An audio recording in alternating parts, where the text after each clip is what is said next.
Hey everybody, and welcome back to Mal's Board Game Room. So today I'm actually going to talk to you about a game that was sent to me by AMIGO games, and this is a game that's been hitting my table quite a bit lately. I've been bringing it up with my different game groups just to kind of see how everybody's liking it, and it's actually going over really well. Everybody seems to be loving it, and I'm not surprised. It's such an interesting game, and let me show you the game here. So I'm going to be talking about 3 chapters. 3 Chapters is a really interesting trick-taking game. You know, I'm a big fan of trick-taking game, and I absolutely love when trick-taking game does something different than just a traditional game of hearts. Although I love traditional trick-taking games anyways. But what's really neat with this one is this is a drafting trick-taking game. So first you draft your hand, and you create your card, and you're going to see what kind of goes around, and you try to match your hand so that it works with what other people might play. And another thing that's really interesting about it is you will get points other ways than just winning the trick. And you could not be the person who win the most trick, but be the winner of the game. Let me show you in more details what I mean here. So we have the rule book for 3 chapters. Now, the theme is fairy tales, basically. This is kind of combining multiple kinds of fairy tales, all mixed matched together, and it works really well. So for a rule book, I mean, it's nice design. It looks great, actually. There's the 2-player variant, which I'll talk a little bit about because that's the first way I've played it. And it kind of talks a bit about like the different abilities of the cards if you need kind of clarification as well. And I really like at the back, quickly, game overview. So you can just have that on the table if you need to quickly be able to review things. All right, one thing that's interesting, and I'll point it out here. So if you win a trick, you're going to get a star. A star is going to give you 2 points at the end of the game, so definitely winning tricks is a benefit. If you get a heart, heart is worth 1 point, and every 2 gems is worth 1 point. So they're going to be playing multiple tricks, and then whoever has the most points, once you tally everything up, is the winner. So let's put the tokens in here. So we have the stars. We have hearts as well as like the 5 heart, and the gem as well as the multi-counter for the gems. So that's great. Then we have the cards. So let me show you because I'm a big fan of these cards. Now, there is no suit per se. So every card will go from, and I want to say, what is it? 1 to, what's the biggest number? Is it 50? 1 to 50? So I think there's 50 cards in here, and the cards go from 1 to 50. Now, I said there's no suit per se because although all the cards kind of is the same suit, there will be different character types assigned to the cards. So this one here is the dwarf, and that's Zen Dwarf. We have this one, this Little Red Riding Hood, and she is part of the kid character class or character type. Then you'll have some that has multiple. So the Frog Prince here, we have the animal as well as the crown. We have the mushroom, which is Wonderland. We have this one, which is villain as well as magical, and so on. So all the different characters will have these different icons assigned to them. Now, this will come into play as you play the game. So, for example, if we look at the Little Red Riding Hood, she has a value of 12. So from 1 to 50, that's fairly low. You might not win a trick with her. But if she is played at the same time as the Big Bad Wolf, which is number 48, so Big Bad Wolf would win the trick in that case. But if you played Little Red Riding Hood at the same time, you would get 4 gems. And if you refer back to that, that's actually 2 points at the end of the game. So you're trying to to match the card to other cards as you play. So when you're drafting, if I had the Big Bad Wolf and the Little Red Riding Hood, I might want to keep the Big Bad Wolf, but if I saw it and I hadn't picked it up, because I don't want to own both. If I have Little Red Riding Hood and the Big Bad Wolf, I'm not ever going to be able to play them together. So you want to kind of stack your lower cards so that you can match them with cards that you could have a way of scoring them as well. Which I think it just kind of adds a really interesting spin on a trick-taking game. So what's going to happen, we're just going to do a mock-up here game. So we're going to pretend we're playing, we'll say 3 players just because I have a little bit of space here. So I'm going to 2, 3, 4, 5, 6, 7, 8. So we've dealt 8 cards each to our 3-player game. Now, I mentioned that there's a 2-player variant. In a 2-player variant, you would do 2 stacks of 8, and you're going to be looking, and then you would pick 1 for you, 1 for the ghost player, and the other player would be the same thing. So by the time you've done the draft, there'll be 4 pile of cards, and you're going to draft twice, and you're going to create the 4 pile of cards, and then you shuffle the ghost players, and they just automatically add a card into the trick. So there's a lot of variety. You have no control over what they're going to do. And it actually really works really well for playing this game at 2 players. So this is my hand. Oh, look, we have the Big Bad Wolf. So we have my hand here. You know, I've played with a lot of people that'll play these kind of games, and as they're sorting their, like picking their cards, they don't sort their cards. And I don't know how you can make sense of what you've got if you're not going to sort your card. But here we go. So these are my cards. I have from 15 to 48 here. You know what? I'm going to look at these closer down the road. I'm going to keep the Big Bad Wolf. 48 out of 50, there's a high chance I can win a trick by that. And that's going to give me 2 points, right? It's going to give me a star. So this player is going to pick this one. This player is going to pick this one. This draft to them. That's draft to me. That goes to them. And then let's have a look at here. So we have the Sea Serpent, 46, the Vampire, 43, the Prince, 42. Obviously, I didn't shuffle very well at the start. We had the Head Dwarf, Tweedledee. Now, so Tweedledee is going to score you a heart if Tweedledum is also played during this trick. So that's kind of interesting. Oh, and I'll show you this one. Some cards have the chapter 3 symbol on them.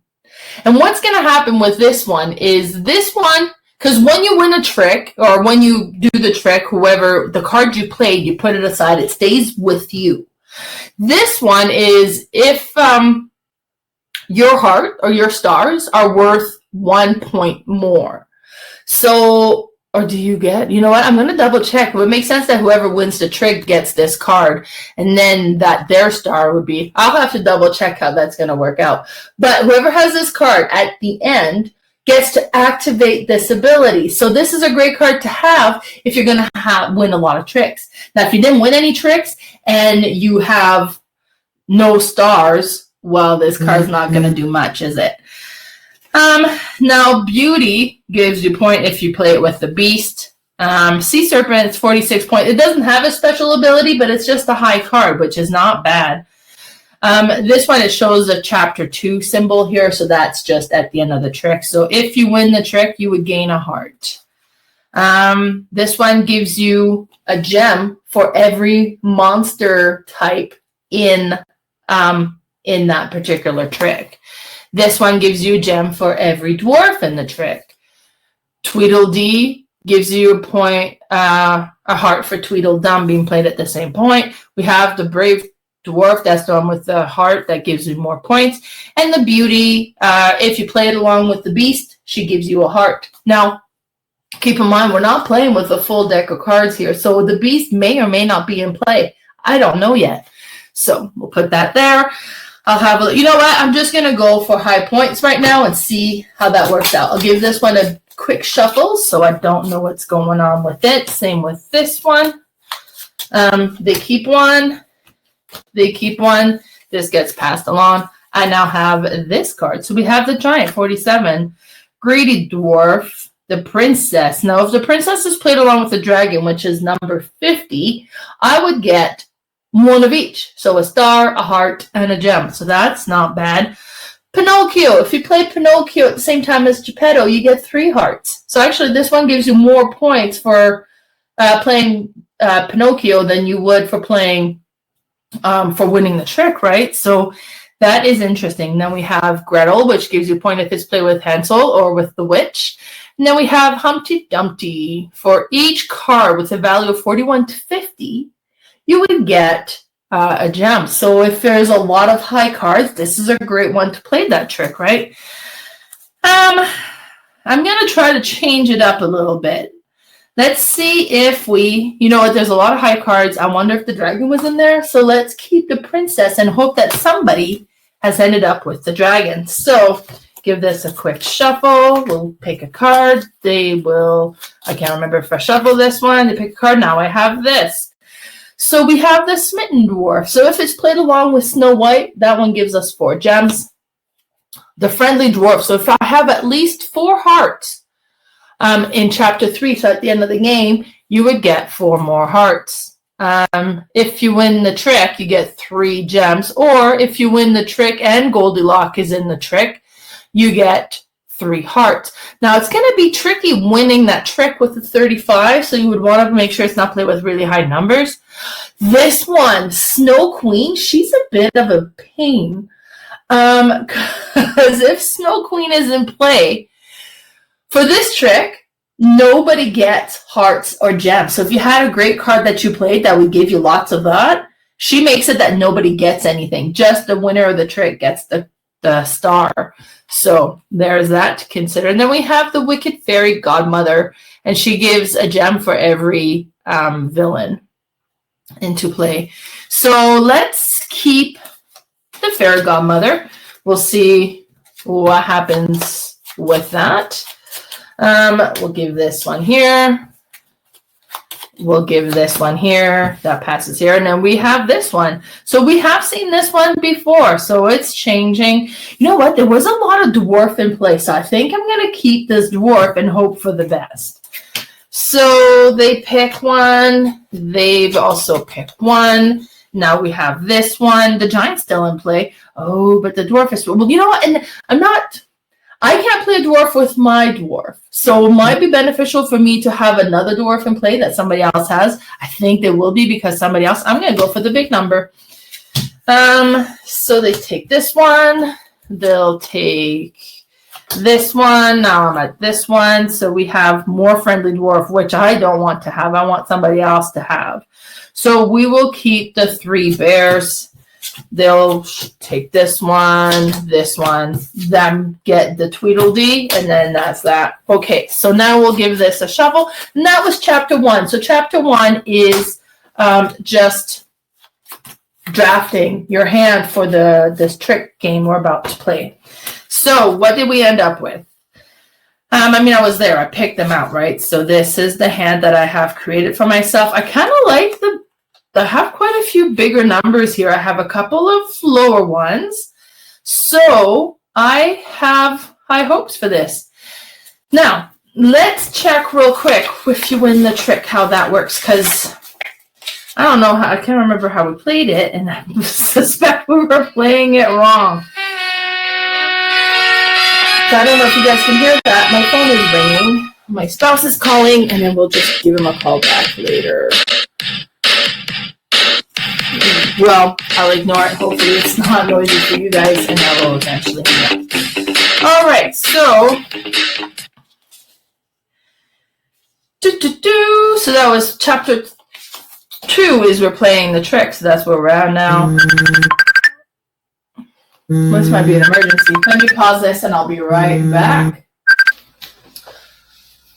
All right, I am back. So that was my husband calling to find out supper plans as he was on his way home. He picked up a new bike. One thing I gotta tell you, in this household, we do not do self-control. Him with his bikes, me with my games. So it just works for us. We're running out of space though. But, that's another kind of problem. Okay, so back to the game. While I was on the phone, I double checked. So when you win the trick, you do keep the card you played and you keep it in front of you, and that's where the chapter 3 is going to start. So I'm going to be starting this. I have no idea what anybody's going to play. I may not want to play my biggest hand yet. Now, they're not going to be thinking too much about how they're going to play because they're both ghost players, so I'm going to count on that. I'm going to play the 3 bears, so number 35, so maybe I win the trick. If I don't win the trick, this is too bad because this, like, I might win the trick and get this. That's great. If I don't win the trick, now I get to see a little bit of cards before I play my cards, so I can try to match and get points in another way. So we're going to go for that. This one is going to play the witch. Oh, I am not winning the trick. The witch is a 44. All right, and this one here is playing the greedy dwarf. So that's too bad because I kept that dwarf to play along with, ideally, a lot of this symbol, right? So that's okay. So I didn't win the trick. I don't get anything for this. They won the trick, so they're going to get a star. And they also get a gem for every kid into play. There are no kid into play, so they're not going to get points for that, which is thematic for the witch, right? So with Hansel and Gretel and that sort of stuff. So she gets point if you, is it going to zoom? Oh, sometimes it does that. It's not going to zoom closer. Okay, no problem. I'm not going to show those closer. But anyways, for every kids. This one, it's a chapter 3. And for chapter 3, it says, if you have the most gem, he gets an extra star. So he's going to hope that he's going to get gems. I don't know why I'm calling him here. My ghost player in my mind, I guess, is a guy. So those goes off to the side. It's no longer in play. The witch is going to start, which is kind of a nice position to be in because I'm going to get to see all the cards before I decide what I play. So she plays the shapeshifter. The shapeshifter is very interesting. It's a 1. It is a weak card, but it has every symbol on it. So it's a great card to try to match up with. He's going to play the brave dwarf. This is another chapter 3 card. This one says, your hearts are worth 1 point more. So, like, he's kind of combining things really nice. You know what I'm going to do? I'm going to play my head dwarf. So with the 18, I am winning this trick, which is great. But also with this one, I get a gem for every dwarf symbol into play, including mine here. So 1, 2, 3, because they're all there. So I get 3 gems for this, which is going to be 1 point. And you might wonder why it's not 1.5 point. It's because a gem doesn't count as anything until it's with a pair. So it's 1 point, but really I have 1, 2, 3 points, right? So I'm pleased with that. That goes away. And I won this trick. Did I want to win this trick? I guess we did. Do I want to win the next trick? I don't know if I do. Let us hope that they're going to be playing some villains this round. So, because for every villain, I would get a gem. So this one here is going to be playing the Smitten Dwarf. And this one is going to be playing the Fairy Godmother. There is no villain here. I am not taking advantage of this. The Fairy Godmother gives you a heart for every crown that is in play. Unfortunately for them, there is no crown. And the Smitten Dwarf just gives you 4 gems if Snow White's in play. And Snow White is not in play. But I win this trick. I mean, which is good. I get 2 points. I want that. But I was kind of hoping to see what came out. So I'm going to start this trick. Let's play our Sea Serpent. I'm probably going to win this trick as well. We have Beauty into play, and then we have the Vampire. Oh, the Vampire almost took it because he's a 43. I'm a 46. Now, for the Vampire, if you win the trick, you get a heart. Didn't win the trick. So, and then this one is if Beast is in play, she would get, there was no Beast. So they don't get to collect anything. I get my star for winning this. So let's go, let's try the dragon and see, or the princess. That's not the dragon. Was the dragon already played? I don't remember seeing it. So we have Gretel, and then we have the Snow Queen. Oh, so Gretel doesn't get anything. The dragon's not into play. It wouldn't matter. The Snow Queen makes it that nobody can collect any hearts or gems. but they get the trick, so they win this. Alrighty, now we're going to start with them. So they're playing Humpty Dumpty. So for each card valued 41 to 50, they get a point.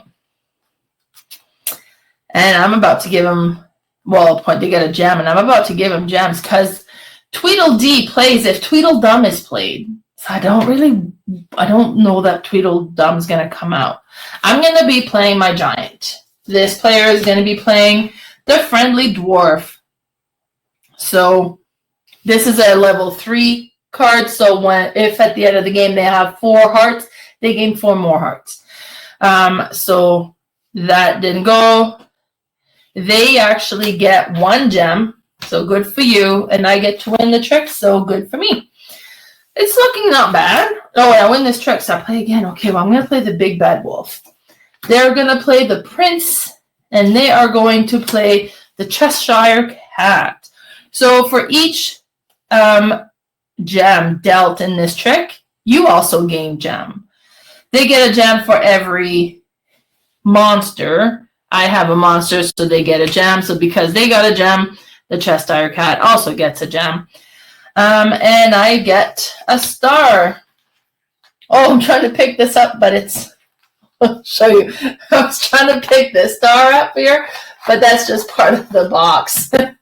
So, all right. Okay, I get a star. It's actually, playing with 2 ghosts is going really well for me. I'm obviously in the lead here. Okay, so Tweedledee. Did I win this trick? Yes. So Tweedledee gets played. Then we have Pinocchio and we have Goldilocks. So I was kind of holding on in case Tweedledum, but Tweedledum was never in the game at all anyways. So this one gets point if it's played with Geppetto. That one gets point if it's played with the 3-bear. Now, I played the 3-bear a long time ago. They would have played it at that time had they been a real player, but they didn't. So that's too bad for them. I don't get anything. They don't get anything. Oh my God, I get a star with an 11, so that's okay. And then we would do our final tally. So first we would go and see if there's any level 3. I think this is the only one that did. No, actually, I think he might have one as well. So we got 2 level 3 here. So if they have the most star, if they have the most gem, they would get a star. They only have 2 gems. I have 3. But then each of their stars are worth 1 point more. So they have 1, 2, 3, 4 points. So that's how many points they got this game. This one here, was there any level 3? Yes, there is. And if they had at least 4 hearts, they would get an extra 4 heart. They didn't get there. So they're scoring 1, 2 points. And I have 1, 2, 3, 4, 5, 6, 7, 8, 9, 10, 11, 12, 13 points. It was a slaughter. Me playing against myself, I was the ultimate winner. So how can this is obviously not meant to be played solo. But as I mentioned, playing it as a 2-player makes it really interesting. More players is just where it shines. This is a great game. So let me see how many players this will play, because I don't remember. 2 to 6. So you can play up to 6 players in this game. And the more players you have, honestly, the more exciting and interesting it gets, because you get to see more cards going around, but you also don't get to see a lot of cards going around. So it's a mystery what's going to happen. But then as you see different cards in the trick, it's a little bit easier trying to match things as well to, hopefully get more hearts and gems as well as just stars. But this is the type of game, every time I've played it, we never played it just the once. So the first game, it's like, that must be doing a bad job explaining it. But just explaining it off the bat, they're like, I'm not sure I understand. Then we'll do a first round, play it, and they're like, oh, I get it now. Okay, again. And then we'll play it multiple times because it is so well received. I'm a big fan of 3 chapters. I'm a big fan of trick-taking games, so that was probably a no-brainer. But this one has a really neat twist to it, and I quite enjoy it. So if you have given it a try, let me know what you think. Thanks so much for tuning in. Bye, everybody.